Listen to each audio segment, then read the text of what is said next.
Eskerrik asko, gaurko Bentsarrekoa etorri zara delako eta online jarraitzen ari zareten nahi, egun hon.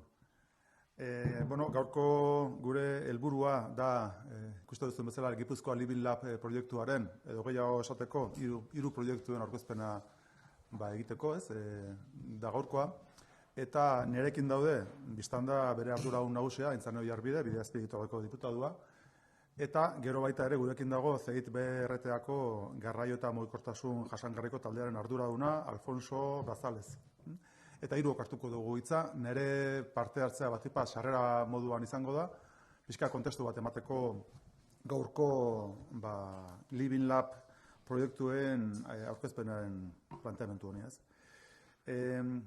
nik esango nuke, 2016an jarri genuenean martxan etorkizunarik ez dakizuen bezala, gure lurraldeak dituen erronka nagusiei aurre egiteko berrikuntza aktibatzeko eta ekosistema batzuk aktibatzeko ekimen orokorra martxan jarri genuen. Eta orduan horrek esan nahi duena da, etxe barruan, departamentu bakoitzak, sail bakoitzak bere ejertzizioa egin zuela. Etorkizunari begira zeintzuk diren gure proiektu berritzaileak eta erronka berriei erantzuteko zein izan behar gure enfokea. Eta orduan, nik uste dute Bide Azpiegiturako departamentuaren planteamendu nagusia izan zala Living Labaren inguruan apustu egitea. Ez da gizte hotx entzuten den? Zerbait entzuten da hotx bezala jarraituko dute. Eta orduan, besteak beste, ez hau izan zen Living Labaren proiektu honek zentratu zuen pixkat, etorkizunari begira, errepide sarean izan beharreko berrikuntzaren enfoke importanteena. Hori, etorkizunari izan egiten den bezala, esperientzi pilotuen bidez bultzatu du. Kasu honetan, 3 esperientzi pilotu nagusi dauzkagu eskuartean, Living Labaren baitan, eta 3 esperientzio horiek daukaten zerikusia alde batetik errepide adimendunekin, beste batetik baita ere errepide konektatuekin, eta gero baita ere errepide jasangarriekin. Eta 3 konzeptu nagusi horietan, adimendunak, konektatua jasangarriak, bakoitzean proiektu piloto bat martxan jartzeko egitasmoa duzu Gipuzkoa Living Lab. Azkenean bere gain hartzen ditu hainbat lehentasun, baina horiek izango lirateke gaurko eduki importanteenak.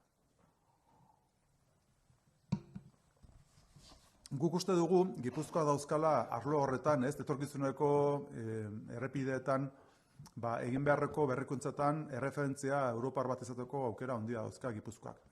Zeintzu dira bere baldintzak, alde batetik, dakizuen bezala Gipuzkoako ahalmen handiko errepideen biribilgunea amaituta dago, beraz, gure Bide Azpiegituretako eskema eginda dago ez da aurreikusten Bide Azpiegitura ikuspegitik ahalmen handiko errepide berririk egingo duguni, beraz hor eskema bat ezarria daukagu, eta gero baita ere esan beharra daukagu bere mantenurako eta egin behar diren berrikuntzetarako finantzak eta ere bermatu daukagula bidesarien sistemaren bitartez, eta azkeneko asteetan behin betiko hori daukena, ezartze bat daukana, eta guain uste benuen, importantea zala horren gain, berrikuntzako proiektua martxan jartzea, besteak beste, esatu nuen bezala, baldintzak dira, daukagu azpiegitura eginda, daukagu finantzak eta eskema ezarria, eta gero baita ere daukagu kokapen bat mugaz gaindiko perspektiban, horreke albidetzen duena baita ere berrikuntzako urratxe importante batzuk ematea. Ez gara, baldintza guzti horiek dauzkagularik, uste dugu esperientzi pilotu horiek daukatela benetan Europar mailako referentzia izateko aukera. Eta hori da, gero Aintzanek eta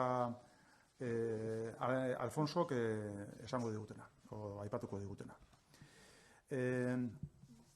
Niretzako bintzet, gai horri guztiz importantea da, besteak beste, dakizuen bezala, Gipuzkoak egin du mugikortasun berriaren aldeko apustua. Mobil proiektuak bere gain hartzen du etorkizuneko mugikortasuna, eta guk uste dugu azpiegiturak prestatu egin behar ditugula baita ere, adibidez autonomoaren ibilbideak errazteko edo bideratzekoa. Gero baita ere, dakizuen bezala, mugikortasuna gero ez da jasangarria izan behar da, kutsadura murrizteko pausuak eman behar ditugu. Nahi dugu baita ere, mugikortasuna gero ez da seguruagoa izatera, gero ez da erosoagoa izatera ibilgailuetan dijoazten persona guztientzako. Orduan, azkenean etorkizunari begira, apustu handiak egiten ari lurralde arloan, gure enpresak, gure zentru teknologikoak, gure ikerketa zentruak izugarrizko apostuak egiten ari gera, eta guk uste dugu Living Lab honek emango diela enpresei, zentru teknologikoei, ikerketa zentruei gune bat euren berrikuntza horiek abian jartzeko. Hemen daukagu zeitek bere perspektiba jorratuko du, baina guk uste dugu azkenean hemen lantzen ari gana dela ekosistema bat. Eta ekosistema horrek baldintza berezia dauzka eta oportunitate berriak sortzen dizkigu. Y simplemente desarrollar la idea, esta última idea que me parece la fundamental. El hecho de que Guipúzcoa, una vez que ya se ha finalizado la rotonda de vías de alta capacidad, por lo tanto, las principales infraestructuras de alta capacidad están construidas ya. Una vez que se ha establecido ya un esquema de cobro siguiendo también la normativa europea, por lo tanto, tenemos ya una financiación garantizada para el mantenimiento de las carreteras y para las apuestas que vamos a realizar cada futuro, pues Guipúzcoa, también con un carácter transfronterizo, tiene las condiciones necesarias para desarrollar proyectos innovadores que sean una referencia a nivel europeo. Y pensamos que el Living Lab conecta también con la apuesta que se está realizando en Guipúzcoa, de la mano también de Etorkizunarekin, con el proyecto Móvil, de activar todo el ecosistema de empresas, de centros tecnológicos, de centros de investigación a la hora de abordar la nueva movilidad, la movilidad del futuro. La movilidad conectada, inteligente, sostenible, que se está impulsando en todo el mundo y en Europa principalmente. En ese contexto, Guipúzcoa tiene las bases, las condiciones para ser un territorio innovador, desarrolla proyectos, como decía, experimentales, que nos permiten, al final, permitir a todo un ecosistema, se garantiza que todo un ecosistema tenga las posibilidades para testar sus productos, sus servicios, y hablamos de centros tecnológicos, centros de investigación y empresas, junto con las administraciones públicas, que en colaboración y en cooperación permitirán que en Guipúzcoa se alumbre la movilidad del futuro. Eta hori da pixka nire sarrera, hortik aurrera Aintzaneri ematen diot hitza. Aintzanen. Bai, egunon eta eskerrik asko danoi ona etortzeagatik. Sarrera nik uste nahiko zabala egin duela diputatu nagusiak, gaurko gaia zein izango den kokatzeko. Eta, esan nahi dut alde batetik, hau ez dela gaur aurkeztuko ditugu bi pilotu, bat eginda dago, bestia datozen egunetan egingo da, frogatuko da. Hau ez da egun batetik bestera sortutako proiektu bat. Guk, Markelek esan duen bezala, gure diputazioko estrategia barruan sartu genuen legealdi honetarako errepide inteligenteen eta adimendunen prestaketa, eta beraz guk ja daramaztagu 3 urte eta gehiago honetan lanean. Legealdi hasieratik hasi ginen honetan lanean.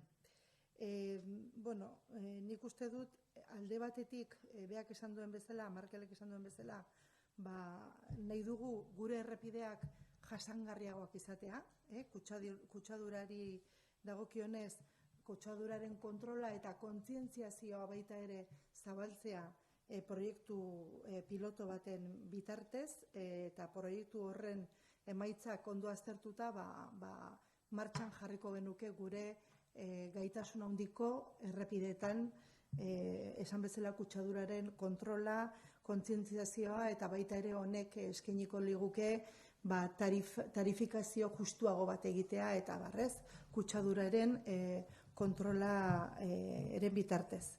Alde batetik hori, beste alde batetik baita ere mugaz gaindiko proiektua hasieratik lantzen ari gara iparraldeko eta Frantziako autoridadeekin eta agente desberdinekin, eta beste alde batetik, eta guretzat oso importante izan da, CEIT investigazio zentroa hartu dugu bide lagun guzti hau garatzeko. Alfonso Brazalez egonda gurekin hasieratik eta baita ere CEITeko azpiegitura osoa, gure bide lagun proiektu hauek garatzeko, ez? Esan bezala, lehenengo aurkeztuko dizuet piloto bat egin genuen otsailak 6an Orioko peajean, eta hau da zehazki eta momentuan kutsadura neurtzeko piloto bat.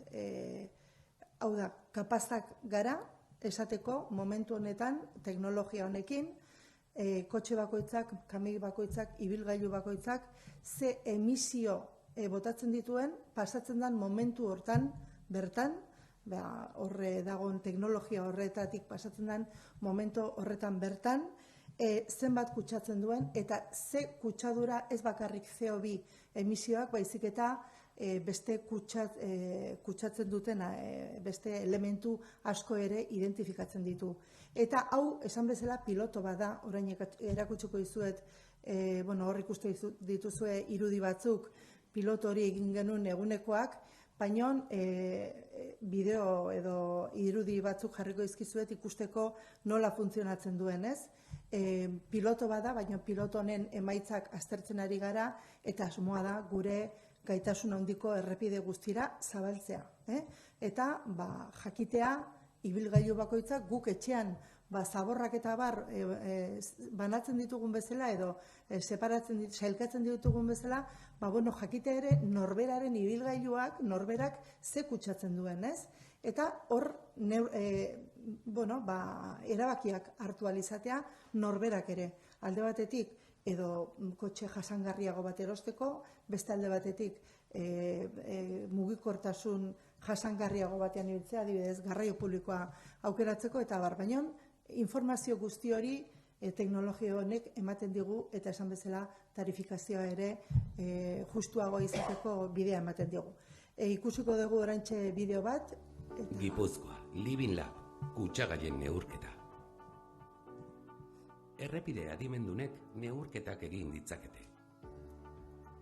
Detekta ditzakete ibilgailu baten isurketak eta kutsadura maila denbora errealean. Errepidean jartzen diren sentsore batzuen bidez, CO2 eta bestelako kutsagaien isurketak detektatzen dira.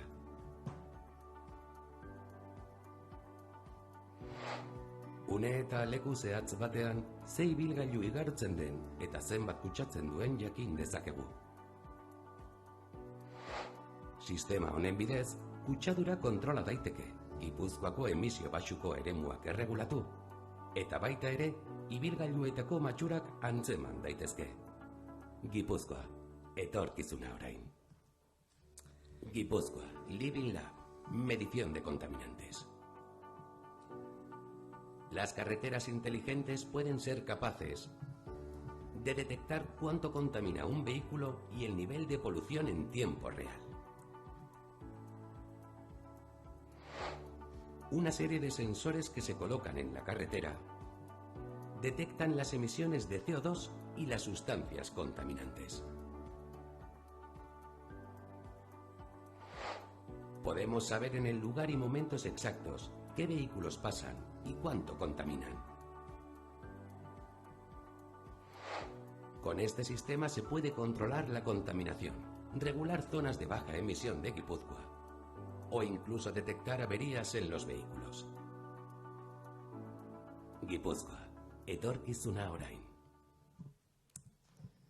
Ikusi ez dute oso modu sinplean zertan datzan piloto hau, eta bai izan nahi dizuet Europan kasu bakarra dela, lehenengo kasua dela, errepidetan, autopista batean neurketa hauek egiten.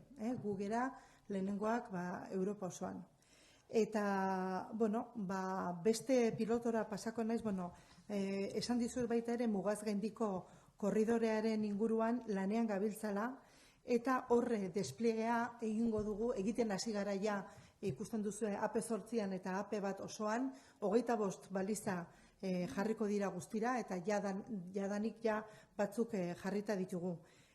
Horretarako, gero Alfonsok pixkat esplikatuko digu ze momentutan dagoen orain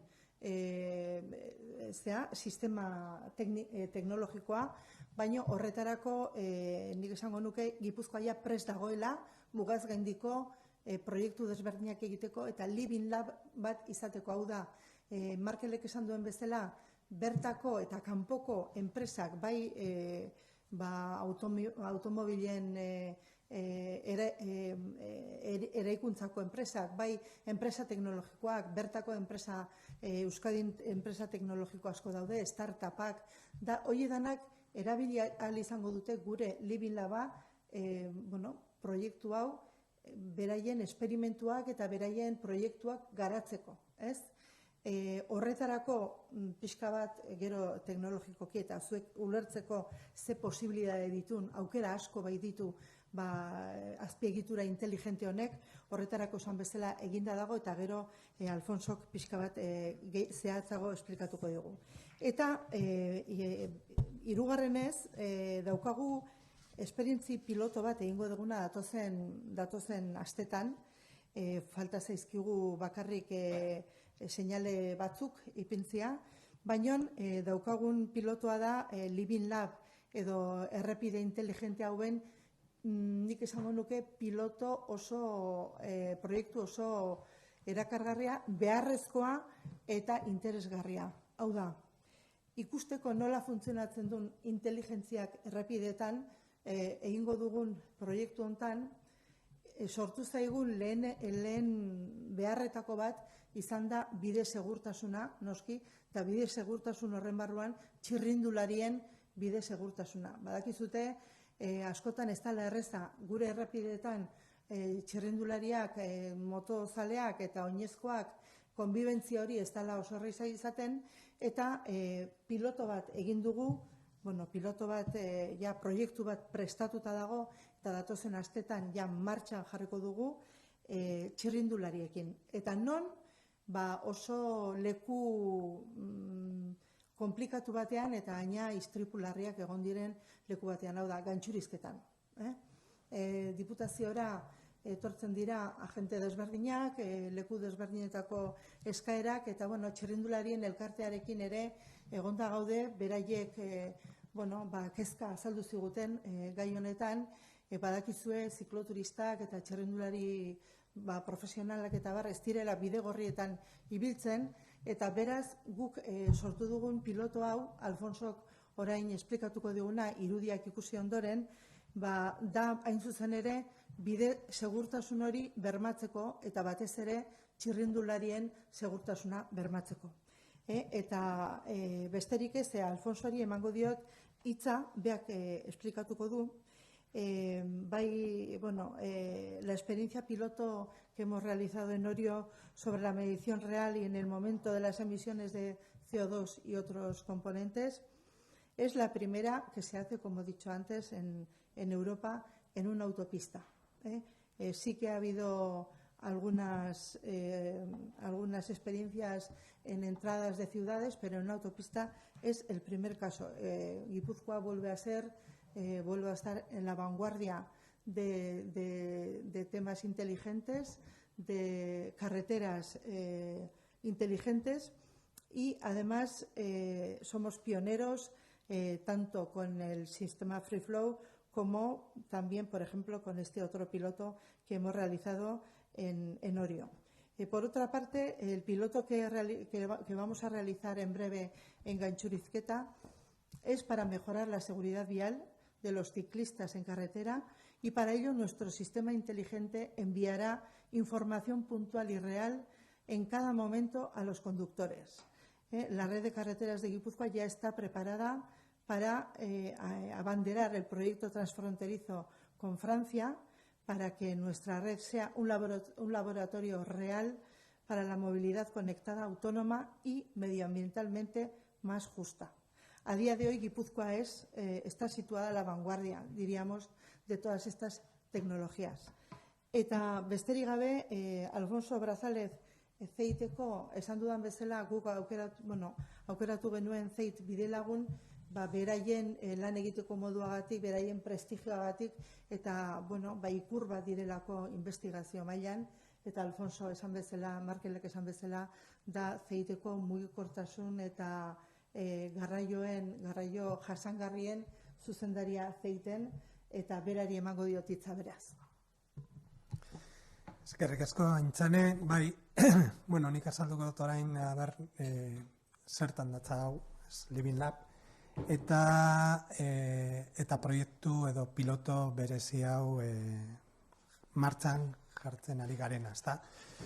Esan duzu moduan, ia 4 urte daramatzagu proiektu batzuk aurrera eramaten, edo ez, hasi ginen datuak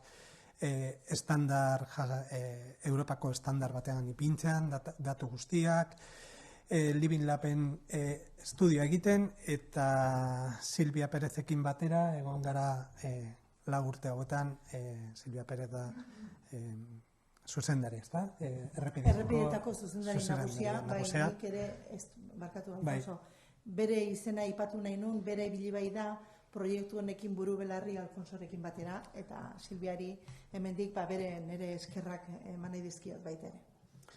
Eta bueno, hobetoaz niretzat asko errazagoa da azaltzea hau erderaz, eta orduan erderaz pasatuko naiz, zeren hitz konkretu batzuk hobeto enperatzen ditut erderaz euskeraz baino.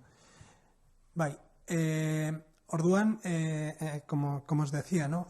La movilidad del futuro, como se hace en Europa, o se está dirigiendo también, hay 2 drivers principales que la llevan. Uno es la neutralidad climática para el 2050 y otro es visión 0 accidentes para el 2050. Es decir, tenemos que tener una movilidad segura y además tiene que ser libre de emisiones, vamos a decir.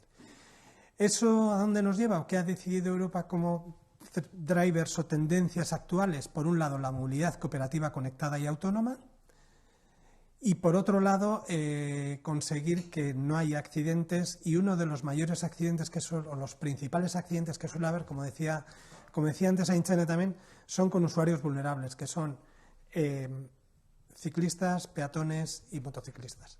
Entonces, lo que aquí ponemos en marcha, estamos poniendo a Guipúzcoa, o Guipúzcoa está al frente con esta iniciativa, está al frente de las tendencias que se están haciendo en Europa. Además, desde Europa se nos está pidiendo que los servicios, cuando decíamos esa movilidad cooperativa, conectada y autónoma, significa que nos tenemos que comunicar, los vehículos se tienen que comunicar entre sí, no vale que un vehículo autónomo vaya solo por la carretera, se tiene que comunicar con otros vehículos, con otros elementos de la infraestructura y con otros usuarios o personas usuarias, que pueden ser desde ciclistas, peatones, motociclistas, usuarios vulnerables también. Entonces, por otro lado, todos estos servicios cooperativos que tienen que ponerse en marcha tienen que poder ser continuos en toda Europa. Y en ese sentido, Guipúzcoa está estratégicamente situado, ¿no?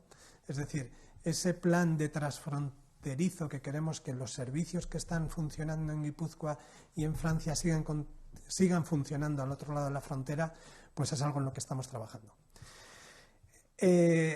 Estando en punta y queriendo proteger a los usuarios vulnerables, uno de el análisis que hicimos también fue ver dónde o en qué situaciones podíamos proteger a los ciclistas. Esa elección de Gaintxurizketa, como decía Aintzane, no es casual, y quiero decir también que es un proyecto piloto en esa zona que puede ser trasladable a muchas otras zonas. ¿Por qué en Gaintxurizketa? Porque es una situación donde los ciclistas van circulando y les aparecen coches por la izquierda, les aparecen coches por la derecha, coches que de la izquierda se cruzan hacia la derecha, generando situaciones de bastante peligro. ¿Qué podemos hacer en ese sentido? Pues, por un lado, utilizar toda la tecnología que está disponible, toda la tecnología que hemos desplegado en el Living Lab, de poder comunicar al resto de vehículos mediante tecnologías inteligentes y mediante tecnologías más estándar, como pueden ser señales. Para ello lo que tenemos que hacer es detectar a los ciclistas, que es cosa que estamos haciendo con diferentes sensores, con cámaras, con LIDAR, etcétera. Detectaremos a los ciclistas, incluso podremos hacer estudios de predicción de hacia dónde se pueden mover y definir trayectorias de los ciclistas y poder avisar al resto de usuarios de la vía para que protejan a los ciclistas.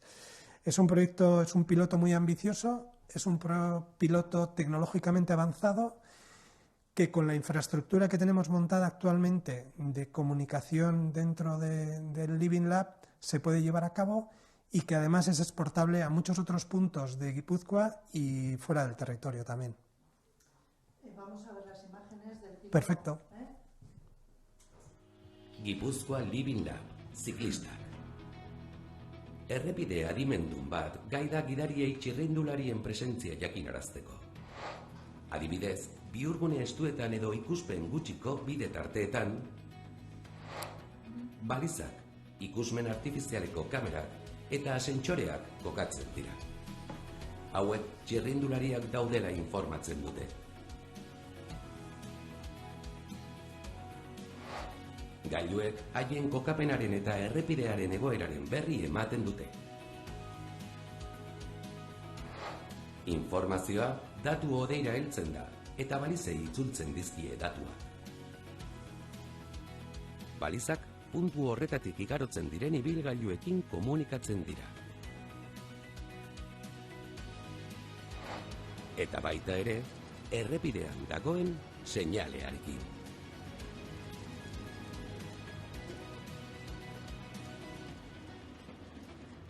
Gipuzkoa, etorkizuna orain. Gipuzkoa, Living Lab, ciclistas. Así funciona una carretera inteligente capaz de avisar sobre la presencia de ciclistas. En curvas complicadas o tramos de poca visibilidad, se colocan balizas, cámaras de visión artificial y sensores. Estas informan de la presencia de ciclistas.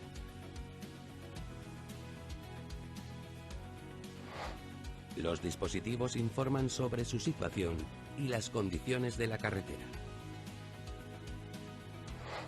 La información llega a la nube de datos y devuelve la información a las balizas.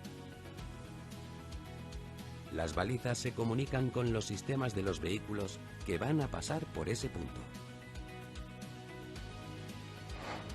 Y se comunica también con la señal instalada en la carretera.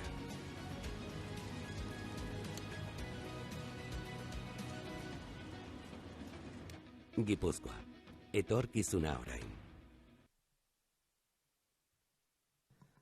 Bai, Alfonso, igual, ez dakit, una breve explicación. Sí, sobre la tecnología igual, sí, de lo que ya estamos montando, sí. No, ¿cómo va a recibir cada uno? Sí, sí, sí. Puede ser lo más complicado de entender, ¿no? Sí. Vamos a ver. El Living Lab, tal y como lo hemos concebido, es un entorno, tiene una infraestructura física y digital. En esa infraestructura, todas las informaciones y todos los eventos que tenemos los transmitimos de dos maneras. Una, a través de balizas que pueden llegar a vehículos inteligentes que reciban. De momento, pues no hay muchos, hay pocos. Será obligatorio para el año 25 que todos los vehículos vengan con comunicaciones que además tengo que decir que es un estándar a nivel europeo, ese tipo de comunicaciones. Por un lado podemos comunicar por ahí y también estamos desarrollando una aplicación Living Lab que pueden recibir las personas usuarias en sus teléfonos móviles iOS, Android. Sabemos que eso puede generar, bueno, tal y como está diseñada la aplicación no puede generar distracciones porque va montada sobre lo que sería un navegador. Uno puede utilizar cualquier navegador y le van saliendo por encima los mensajes de los eventos que hay en la carretera. Pero además también estamos desarrollando las aplicaciones para que puedan ir dentro del propio vehículo, en Apple CarPlay o bien en Android Auto, que sean aplicaciones que vayan dentro de los vehículos. Entonces, tenemos esas dos formas de recibir la información, en este caso, en el piloto de ciclistas, de que tenemos un ciclista porque lo hemos detectado, sabemos por dónde va y dónde está. Pero también hemos creado señales fantasma que están apagadas y solamente se encienden y emiten la información cuando aparece un ciclista en esa zona, para reforzar también la la presencia de ciclistas en esa zona. No sé si me he explicado bien. Sí. Bai, bueno, Alfonso, orain aipatu du, baino, noski, ez da egun batetik bestera, ez dute ibilgailu guztiek eukiko teknologia guzti hau, baina bai, prestatzen ari gara bertan telefono mugikorraren bitartez kotxe barruan hau dana jasotzeko. Beraz, egongo da hor, nola esaten da? Periodo transitorio. Transizio epe bat, kotxeek, beraiek ja inkorporatuta ekarri arte transizio horretan mugikorrekin aplikazioekin eta baita ere errepideetan bertan eukiko ditugun seinaleekin ja gaur egun errealitate bat izateko hemendik aste gutxi barru. Pixkat hori. Hemendik aurrera ja zuen galderei erantzunak emateko prest gaude.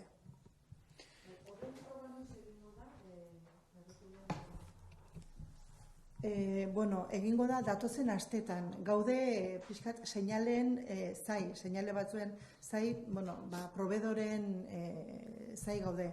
Abisatuko dugu, noiz egingo dugun froga hori, baina izango da datozen asteetan.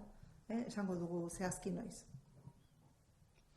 Lehendabiziko froga pilotuan lortutako datuekin zer da egingo duzuen, hau da, ibilgailu bakoitzak zenbat kutsatzen duen jakingo duzue, horrekin zer egingo duzue modu praktikoan, lehenengo galdera hori, bigarren froga pilotua ez dut ulertu.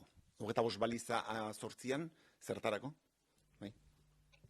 Bai, zer egingo dugun, ari gara aztertzen baditugu konklusioak, froga pilotu horretako konklusioak, eta hor azterketa egin behar da, egoera guztitan detektatzeko moduko teknologia dan, edo euria dagonean nun jarri beharko lirateken euriak, pantalla bezala egiten duelako, pixkat ikusi behar da nun jarri beharko lirateken detektore horiek, pixka bat garatu egin behar da orain piloto horretan azaldu diren arazoak eta alde honak hori aztertu eta garatu egin behar da, ja errealitate bat izateko. Baina guk aurre ikusten dugu hori aurten errealitate bat izan daitekela, gure gaitasun handiko errepidetan. Eta gero, beste alde batetik, baliza hoien kontua, 25 baliza hoien kontua, hau sartu dut mugazgaindiko proiektuaren barruan, baina kontutan hartu behar dezute, gure errepide sarea batez ere AP bat eta AP 8 izango direla laborategi antzeko bat, ez? Honekin ez dut nahi esan beste ibilgailuak egunero ibiltzen geanak molestatuko ditugunik eta olako ezer, baina ulertzeko enpresek eta egingo dituzte entorno erreal batean, leku erreal batean, gure errepideak horiek izango dira, eta hori izango da hartu dugun ardatza da AP bat eta AP 8. Eta hori joango da mugazgaindiraino. Mugazgaindiko proiektu horretan korredore bat sortuko da. Korredore oso bat AP 8 eta AP batarekin hartuta. Eta hor, jada baliza batzuk jarrita daude, nube edo odeia ere sortuta dago, eta orain faltako zaigu beste baliza guzti horiek errepide osoan zehar jartzea, puntu desberdinetan jartzea. Baina hori da, mugazgaindiko proiektuaren barruan eta gure Gipuzkoako korridore osoa izango litzaken proiektu horren barruan. Living Lab izango da baita ere, proiektu desberdinak egingo ditugu, hemen aurkeztu dugu txirrindulariena, baina honek ematen ditu izugarrizko aukerak. Milaka eta milioika aukera frogak egiteko eta proiektu desberdinak egiteko. Ez dakit, Alfonso, igual... Ez, bakarrik gauza bat esango nuke, hori baliza horiek dira komunikatzeko. Mezuak bidaltzeko, kotxei, mezu konkretuak, oso ondo definituak, Europaz maila estandar bat jarratzen dutena, eta hori mezuak bidaltzeko dira. Ez bakarrik, ez dituzte bidaliko mezuak bakarri baizik eta tratatutako mezuak, inteligentzia artifizialarekin tratatutako mezuak, eta ibilgailu bakoitza gidatzen nahi danak, behar duen informazioa izango du. Ez iristen zaion informazio guztia, baizik eta iritsiko zaio behar duen informazioa. Hori orain ulertzea, igual nahiko komplikatua da, baina... Autopilaketan no ejemplo bat. Bai, adibidez, autopilaketak daudela peajea batean, ez? Hori, zu jakin nahi dezu, zuzoaz Baionara, eta jakin nahi dezu Irungo peajea nola dagoen. Zuk bakarrik hori jaso dezakezu informazio hori, ez? Eta autopilaketa hor balin badago, nondi joan zaitezken, edo zer egin dezakezun, edo gasolindegi batean sartu zaitezken, edo, hor autopilaketana da argiena errexena ikusteko ezagutzen dugulako gaur egun. Baina olako proiektu asko egon daitezke txirrindulariena gaur aurkeztu dugun bezala, beste kamioiekin eta eguraldiari dagokionez ere, adibidez, txingorra egiten duenean, txingorra dakizute bapatian etortzen dela, eta leku jakin batean egiten dula, eta hori ezin da aurre ikusi berehala. Teknologia hauekin, momentuan jakingo dugu, nun dagon, nun ari dan erortzen txingorra, eta nun dagon oso arriskutsu errepide hori, ez? Adibidez, ze hori izaten da gure neguko planetan, elurrat hori makinek kentzen dute, baina txingorra dagoenean, hori oso importantea da, adibidez, horrelako teknologiekin informazio hori eukitzea bakoitzak, ez? Errepidean goazen ibilgailu bakoitzak. Edo belainoak baita ere, gauza asko egin daitezke, eta gehienak bideratuko ditugu guk errepideetatik bide segurtasunera. Baina gero kontutan hartu, hau izango dela Living Lab bat, hau da, laborategi bat gure enpresa askorentzat, hau da, enpresa teknologikoentzat, ibilgailuak egiten dituzten enpresentzat, Irizarra okurritzen zaitez, adibidez, eta ez bakarrik hemengoak, baizik eta adibidez, Mercedes oso interesatuta dago gure Living Lab, mugaz gaindiko Living Lab horretan bere pilotuak egiteko. Etorri daiteke Hyundai edo Renault edo eozein, ez? Munduko edozein. Kontutan hartu, gaina Europa mailan gure kokapena, Irun, Hendaia, kokapen horrek dauzkala oso ezaugarri jakinak Europa mailan ez daudenak. Hor dauzkagu hiri handiak, daukagu mugikortasun oso desberdina, trenez, errepidez, autopistak, olako konzentrazio bat mugikortasunean Europa osoan ez da ematen. Ez da ematen da, kokagune oso berezi bat. Orduan, nik uste horrek ere berezi egiten dula, enpresa horientzat, enpresa teknologiko horientzat, eta baita ere, kotxe ekoizle enpresa horientzat ere, ez? Le pediría a la diputada, por favor, que ahondara un poco en la experiencia piloto de medición de contaminantes y sobre todo con el tema de la tarificación, que es lo que va a permitir, ¿no? Sí. Bueno, pues ya sabéis que hoy en día ya están en vigor unas tarifas, sobre todo para los camiones, dependiendo de la categoría euro, es decir, dependiendo de la emisión de contaminantes de CO2, en este caso, que emiten. Pero, con este tipo de proyectos, ¿qué es lo que queremos conseguir? Por una parte, yo creo que esa tarificación va a ser todavía más real. Tenemos que tener en cuenta que hoy en día tenemos lo que es la categorización euro, pero ya las directivas europeas ya han cambiado a las emisiones CO2. Esta categorización va a ser cada vez más concreta y cada vez más restrictiva por parte de las directivas europeas. Y a nosotros nos va a permitir esta tecnología ya hacer los trabajos antes de que se empiece a legislar desde Europa en estos temas tan concretos, ¿no? Como decía antes Alfonso, estamos totalmente alineados con las políticas europeas. Esta tecnología nos va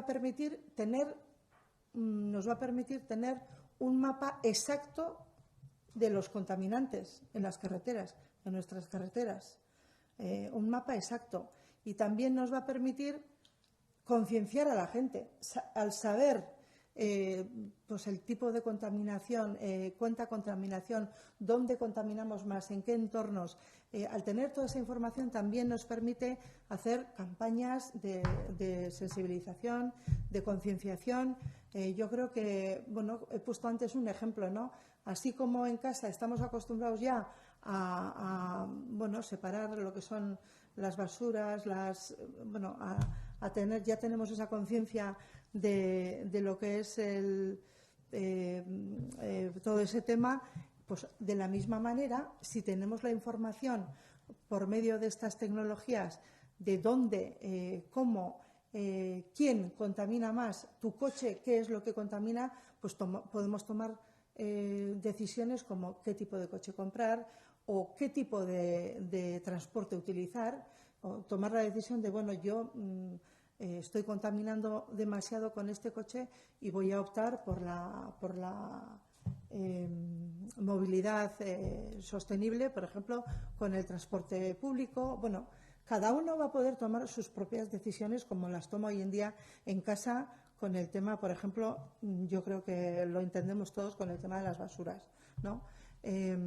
Son tecnologías que van a traer un gran cambio en cuanto a mediciones de emisiones, en cuanto a decisiones a la hora también de los propios constructores de autos y demás. En el caso de lo que estaba comentando ahora, el coche, para saber lo que contamina de forma individual cada coche, tiene que llevar esa aplicación dentro del coche. No. O sea, ¿cómo sabe cada coche lo que contamina? Y luego, si eso puede conllevar, por ejemplo, lo que han comentado de subidas de tarifas, o incluso puede llegarse el caso que un coche que tenga muchos años y contamine muchísimo se paralice y se obliga a la retirada de ese coche de la carretera.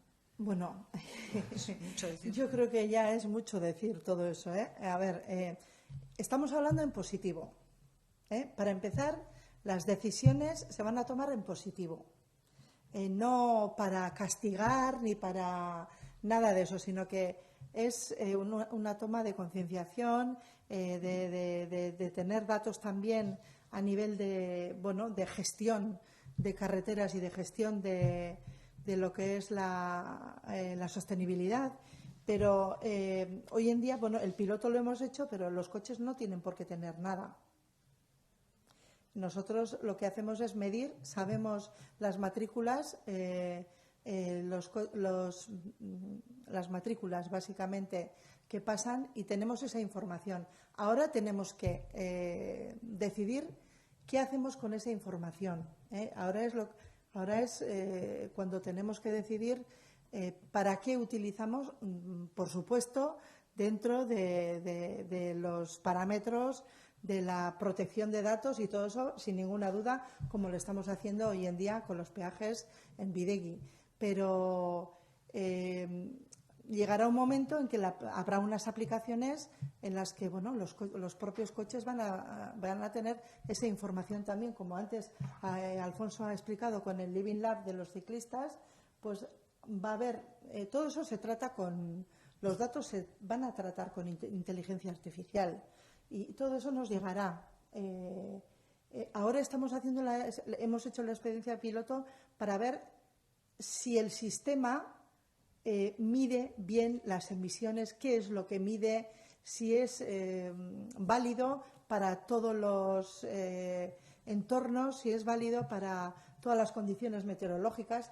Se ha hecho un poco para todo eso, pero evidentemente el proyecto va a tratar con inteligencia artificial, como en el caso del piloto de los ciclistas, todos esos datos y luego se anunciará qué parámetros se van a medir, para qué va a servir exactamente, cómo les va a servir a cada conductor, etcétera. Pero, insisto, en positivo.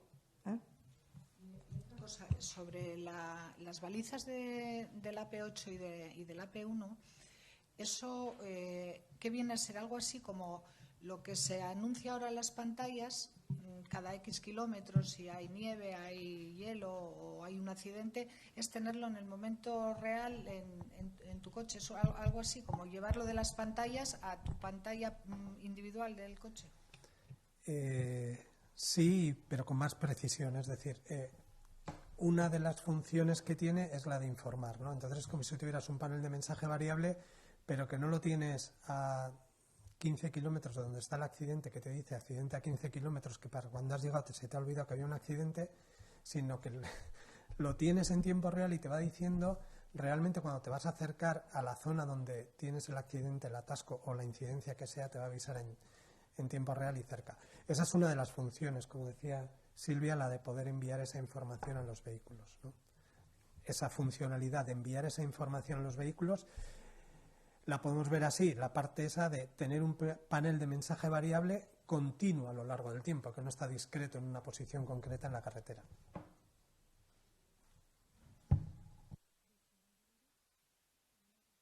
Sí, la baliza es capaz de medir diferentes cosas, es decir, para calcular el nivel de CO2 que contamina se necesita una baliza y, por ejemplo, para detectar los ciclistas otra baliza.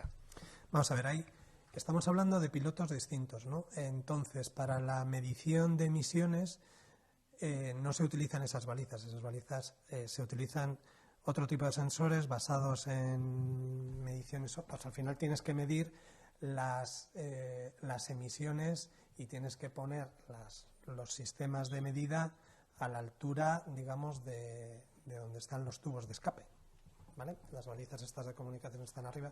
Son diferentes sensores que se pueden colocar en la carretera para hacer diferentes pilotos, vamos a decir. Un piloto es el de emisiones. Coloco los sensores que necesito para hacer esas emisiones, cojo los datos, los trato, como decía Ainchane, puedo darme de alta, imaginaros, en una plataforma donde yo quiero saber cuáles son mis emisiones, oye, decirme cuáles son realmente mis emisiones, porque a mí me interesa, quiero saber cuáles son mis emisiones, y te las podría dar. Eso es con unos sensores específicos para medir las emisiones. Vale, en el caso del piloto de ciclistas, tenemos que poner sensores para medirlos, para saber dónde están los ciclistas. Y para medir esos ciclistas se ponen cámaras y se ponen otras cámaras que te permiten reconocer en 3D a los ciclistas, que se llaman LIDAR. O sea, puedes tener diferentes tipos de sensores para detectar. Al final es detectar, tratar la información y avisar. Entonces, detectas bien con cámaras, con LIDAR a los ciclistas. Podrías hacer inteligencia artificial, como decía Ainchane, para identificar cuáles pueden ser las trayectorias basadas en históricos anteriores o en predicción de movimientos de ciclistas y avisar después a los ciclistas mediante balizas de comunicación, mediante las apps, digamos, de Apple Car o comunicaciones híbridas, que es lo que se aconseja desde Europa, y también con señales reforzadas. Pero son pilotos distintos. Lo importante es que la idea del Living Lab es que las carreteras de Guipúzcoa están abiertas para empresas, centros, gente que quiera hacer test, pruebas de dispositivos y también para dar servicio a la ciudadanía, que es para lo que lo utiliza la Diputación. Tenemos empresas que quieren, oye, tengo un sistema que yo lo tengo validado en entorno del laboratorio, pero me gustaría ponerlo aquí porque quiero meter un sistema para clasificar vehículos, identificar velocidades y demás. Pues las carreteras están abiertas y esto es un marco donde las empresas pueden desarrollar tecnología. Lo importante de un Living Lab también es que se genera un ecosistema donde se favorece la co-creación, es decir, actualmente en este mundo no todas las empresas tienen la capacidad de hacer todo, de hacer comunicaciones, inteligencia artificial, y se produce un ecosistema donde puede haber una empresa que haga una parte, otra empresa que haga otra, y compitiendo y aportando las diferentes empresas ese valor añadido, tienen un producto de mucho más valor añadido, vamos a decir. Aportando cada una su patita, se genera una cosa de mucho más valor añadido. Esto se favorece mediante el Living Lab. Yo, perdón, solo quería una aclaración. Es que en la nota veo que dice que este tipo de, en cuanto a los contaminantes, este tipo de tecnología nos ofrece la oportunidad de ajustar la tarificación de los peajes en base a la polución real que emiten los vehículos y disponer de una tarificación más justa en sintonía con las cada vez más exigentes directrices europeas. ¿Esto a qué se refiere exactamente? ¿A una subida general o...? No, yo he dicho antes que hablábamos en positivo. Por ejemplo, la tarificación que tenemos en cuanto a emisiones, la categoría euro hoy en día para los camiones y coches de empresa es a través de bonificaciones. A través de bonificaciones. Entonces, como he dicho también, hoy en día pues un camión te puede dar una categoría 6, puede estar clasificado en la categoría 6 dependiendo del motor que tiene, pero a lo mejor no es la emisión real.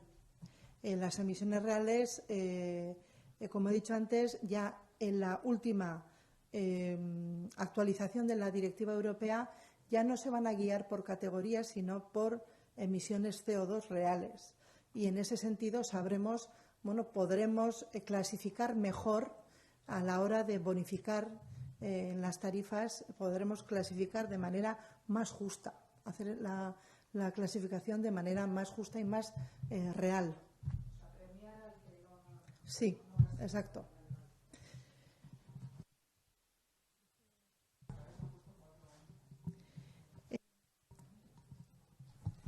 Sí, hay 4 balizas ya instaladas y hay 20 en proceso de licitación. Las balizas que tenemos instaladas ya nos dan servicio suficiente para poner en marcha el proyecto de los ciclistas. Sí. Son suficientes para eso. ¿Besterik? Bainik. Sí.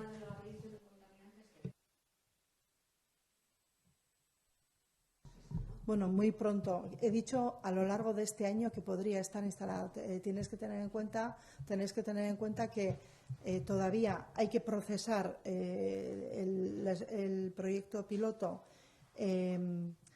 Hay que a lo mejor mejorar algunas cosas de la tecnología y luego hay que incluirlo en las licitaciones, por ejemplo, de las autopistas, ¿no? Eso lleva un tiempo, lleva pues bastantes meses de proceso. Yo espero que podamos entrar con alguna aplicación este mismo año, hacia finales de año. Sí. Nik bestalde diputatu nagusiari finantzen kontseiluan inguruan galdetuko nioke. Bankuei eta energia enpresei ezarriko zaien zergetatik eratorritako dirua nola banatuko den, ezer egingo den diru horrekin eta erakunde bakoitzari zenbat tokatuko litzaioken, eta beteko ote den 2022ko aurreikusita dagoen errekorreko diru sarrera. Euskaraz da gazteleraz mesedez. Dakizuen bezala, gaur Euskal Finantza Kontseilua ospatu ondoren komunikazioa daukagu, hiru diputatu nagusiak sailburuarekin eta nien aurreratzea komunikazio horren edukia, errespetuz ez. Garbi dagoena da, guk egin nuen dirubilketen aurreikuspenaren emaitza positiboa dela, oso positiboa dela, eta beraz, guretzako funtsezkoa dan erakunde publikoen diru baliabideen nahikotasun hori horri usteko albideak emate dizkigula, oso erronka potoloa dauzkagu, apustu oso importantea dauzkagu enbat arlotan, eta nik uste dut berri ona dela, ez azkenean gure aktibitate ekonomikoak eta azkenean gure zerga bilketak emaitza ona emateak gure hiritarren mesederako direlako, ez azkenean baliabidea dauzkagulako erakunde publikoek gure lana egiteko ez. Ez dakit gaztelerazko hori, hablar de que efectivamente vamos a tener una comunicación específica tras el Consejo Vasco de Finanzas de hoy. No me voy a adelantar los contenidos, pero desde la perspectiva del territorio de Guipúzcoa, evidentemente, pues ha sido un ejercicio, desde el punto de vista de las finanzas del territorio de Guipúzcoa, ha sido un ejercicio muy positivo. Y bueno, pues el incremento de la recaudación en el territorio de Guipúzcoa va a posibilitar que las instituciones vascas en su conjunto tengan una suficiencia financiera para llevar adelante sus políticas públicas, que al final es lo que demanda la ciudadanía. En tiempos pues realmente problemáticos en el ámbito internacional, en una situación complicada, pues las instituciones vascas vamos a tener dinero y ingresos y finanzas adecuadas para hacer frente a las políticas públicas que contribuyen a mejorar la vida de todos los ciudadanos y las ciudadanas, en este caso guipuzcoanos y guipuzcoanas.